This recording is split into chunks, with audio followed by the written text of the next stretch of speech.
Hey there, it's me again, Sir Ed. So for today's lesson, I will show you an example on how to solve worded problems involving quadratic inequalities. Let's go to the objective.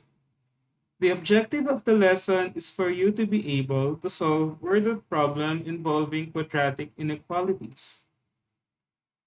Okay, so before we move to our lesson proper, let's have a review first about on how to solve or steps in solving worded problems.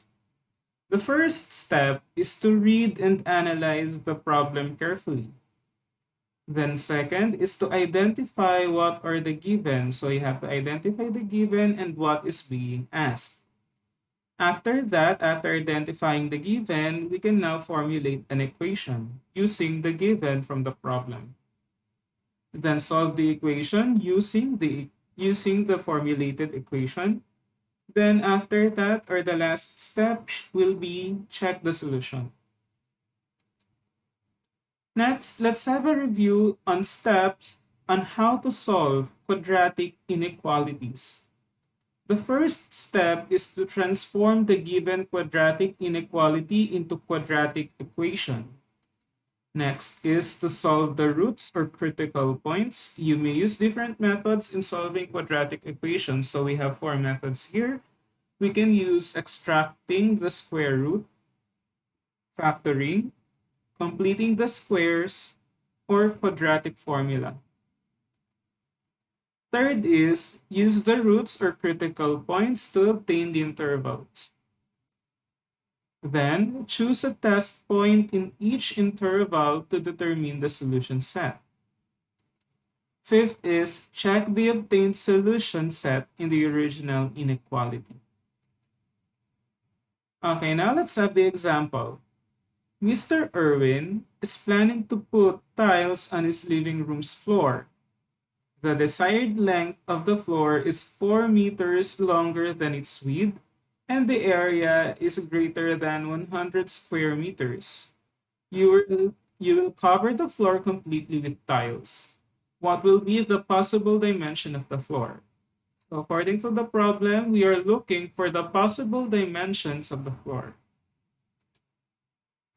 Okay, so the second step will be identifying the given, diba?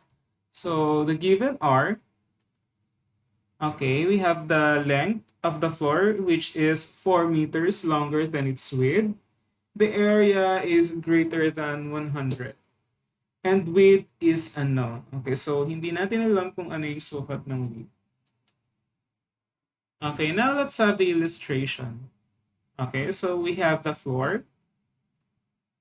And, okay, the width. Now, since we don't know yet the value of the width, we're going to represent a variable for width. Okay, we're going to represent a variable for the measure of the width. So let width be equal to x, or let width be x. Now, according to the problem, the length of the floor is 4 meters longer than its width. Okay? So we have x plus 4. Since the length daw, yung haba is 4 meters longer than the width. So yung width natin, which is x, dadagdagan natin ng 4 to represent the measure of the length. Okay? Now, let's proceed to the equation. Since from the, okay, let's see the illustration. So as you can see, the basic shape here is a rectangle. Okay? So for the equation, we're going to use the formula of the rectangle. Okay? So from the problem, where area is greater than 100 square meters, and since the area of the rectangle is A equals to the length times width, no? The area of the rectangle is equal to the product of the length and the width. Now, again, from the problem, we have area greater than 100 square meters. Since area is length times width, therefore we can replace area by length times width. Then after that, we're going to replace length and width by the symbols we use to represent them. So for the length, we have x plus 4, and for the width, we have x. Okay? Then just copy greater than and 100 square meters. Okay, so now for the solution. Again, let's use the equation x plus 4 multiplied by x, or the quantity of x plus 4 times x is greater than 100 square meters. Then let's distribute x to the binomial x plus 4. So x times x is equal to x squared, while x times 4 is equal to 4x. Okay, so we have x squared plus 4x greater than 100. Then turn the inequality symbol to equation or equal sign. Okay, then write this equation in standard form. So we have to transfer 100 to the left side of the equation. Thus, we have x squared plus 4x minus 100 equals 0. Okay, so for this equation, no, for this example, gumamit ako ng quadratic formula. Okay, pero if you think that this equation is factorable, you may use factoring. Okay, for me, I use quadratic formula. So if you're going to use quadratic formula, you may bring a calculator beside you. Okay, so since we have this equation, x squared plus 4x minus 100 equals 0, where a is equal to positive 1, b is equal to positive 4, and c is equal to negative 100. Then substitute those coefficients to the quadratic formula. Thus, we have this. Okay? So, negative times 4 will become negative 4 plus or minus 4 squared is equal to 16. Negative 4 multiplied by positive 1 is negative 4 times negative 100 is equal to positive 400. And 2 over a will become 2 lang. Okay, since 2 times 1 is 2. Okay, then after that, you have to add the two numbers inside the radical symbol. So we have 416. 400 plus 16 is equal to 416. Okay, then after that, extract again, sorry. Let's go back to this one. So after that, after you get square root of 400, you have to extract the square root of 416, okay? So the square root of 416 is 20.39. Okay, then after that, paghihiwalayin natin yung positive and negative sign ni 20.39. Okay, let's have the positive root first. So here we have x sub 1. Sorry, I forgot subscript. We have x sub 1 equals negative 4 plus 20.39 all over 2. Now, since they don't have same sign, we have to subtract 20.39 by 4. Then we have 16.39. Then after that, you have to divide 16.39 by 2. And it will give us 8.20 or 8.195 if you will do it in calculator, no? You have 8.195. But in this case, I rounded off the number in the nearest two decimal places. Since it's 195, then it will be near 0.20. Okay? So x sub 1 is equal to 8.20. Then after that, the negative root. Okay, let's have the negative root. So we have negative 4 minus 20.39 all over 2. Since they are the same sign, we can add them. Okay, so negative 24.39. Then divide it by 2, we'll get x sub 2. Sorry, this should be x sub 2. X sub 2 is equal to negative 12.20. Okay, so that will be the value of x sub 2. So again, I rounded it off to the nearest two decimal places. So that is negative 12.195. Then kapag na-round off ko, that will become 0.20. Okay? So we have negative 12.20. Then after that, we're going to And we're going to assign the intervals. Okay, so on the left side, we have negative 12.20, and on the right side, we have the 8.20. Okay, so for the for the middle interval rather, okay, so we have x is greater than negative 12.20 but less than 8.20. So it means dito sa gitna, in the middle, ito yung mga numbers between negative 12.20 and 8.20. Okay, so we have negative 11, negative 10, 0, 1, 2, 3, 4, or 8.19. Okay, so those numbers. Then on the left side, we have numbers that are less than negative 12.20. Okay, so anything none from negative point 20 from negative 12.21 up to negative infinity. Then on the right side, we have numbers larger than 8.20. So 8.21 up to positive infinity for the right interval. Okay, now let's test this interval. So again, we have the intervals, the three intervals. Let's test the middle interval first, which is x is greater than negative 12.20 but less than 8.20 or positive 8.20. Okay, so let x be equal to 0. Now, 0 is in between the two numbers, negative 12.20 and positive 8.20. Okay, substitute natin si 0 to this quadratic inequality.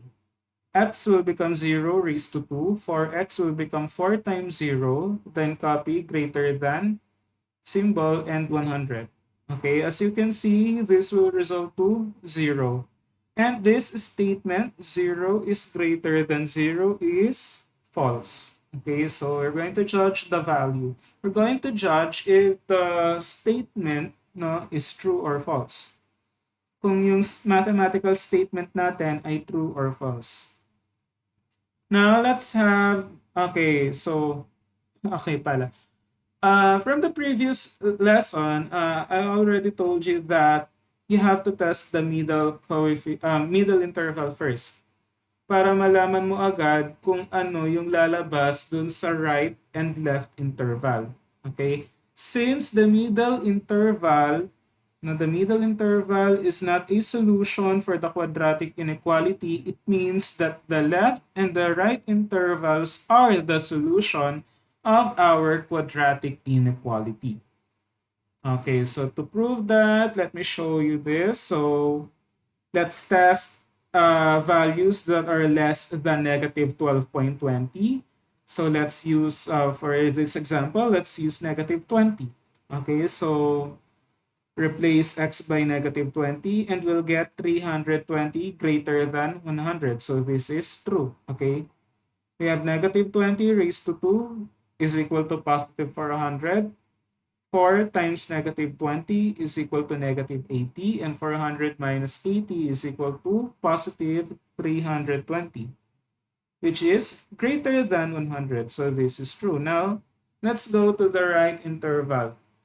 Let's test x greater than 8.20. Okay, so let's use here 10. Okay, so I use 10 so that madali siyang isolve. Okay, so yung x, I will replace it by 10. Okay, so we have 100 plus 40 is equal to 140. And 140 is greater than 100. So it means that the right interval is also a solution for our quadratic inequality x squared plus 4x greater than 100. Okay? So we have the two intervals, the left and the right. Okay, so now for the answer, okay, for expressing or for concluding the problem, since negative 12.20, since x is greater than negative, okay, since this interval pala, sorry, since this interval or the middle interval is false, then let's use the intervals x less than negative 12.20 or x is greater than 8.20. Okay? Note, note that we can only take the positive roots for measurement. So for the measure of the width, let's take x is greater than 8.20. So, since we are talking about measure, ang hinahanap natin is measurement. Ang kukunin lang natin is yung positive. Okay? Wala pa naman kayo sigurong narinig na negative measurement, maliban na lang kung ang pinag-uusapan ay temperature. Pero this time, hindi natin pinag-uusapan ng temperature dito. Ang pinag-uusapan dito is yung length, no? Okay, so ayan, the measure of the width, let's take x greater than 8.20. It means that yung lapad ng floor ay dapat mas higit sa 8.20. Okay, uulitin ko. Yung lapad dapat ng floor ay mas higit sa 8.20 para masatisfy natin yung area na larger than 100 square meters. So, kailangan uli, yung lapad ng floor ay mas higit sa 8.20. At yung length naman, and for the length, just add 4 meters. Since ang equation natin or ang representation natin for the length is x plus 4, then ang gagawin natin para makuha yung sukat ng length, yung width natin na 8.20, dagdagan lang natin ng 4. Ibig sabihin, kailangan yung haba ng floor ay mas mahaba sa 12.20. Okay, so now we have the final answer. Therefore, the possible dimensions of the floor, ulitin ko, yung width o yung lapad ay kailangan mas mahaba sa 8.20 at yung length naman ay kailangan mas mahaba sa 12.20. So kahit anong number for the width, basta mas mahaba sa 8.20 at sa length naman ganun din. Kahit anong number, basta mas mahaba sa 12.20 naman. Okay, so sana naintindihan ang example at ang lesson. Okay, so now let's proceed to your activity. For your activity, you have to do this on your notebook. Okay? So Mrs. Reina is planning to fence her vacant lot of a parking space. The desired length of the lot is 6 meters longer than its width. What will be the possible dimensions of the rectangular parking space if it should be less than 40 square meters? Okay, so I will leave this to you as your assignment. Okay, thank you for watching and goodbye.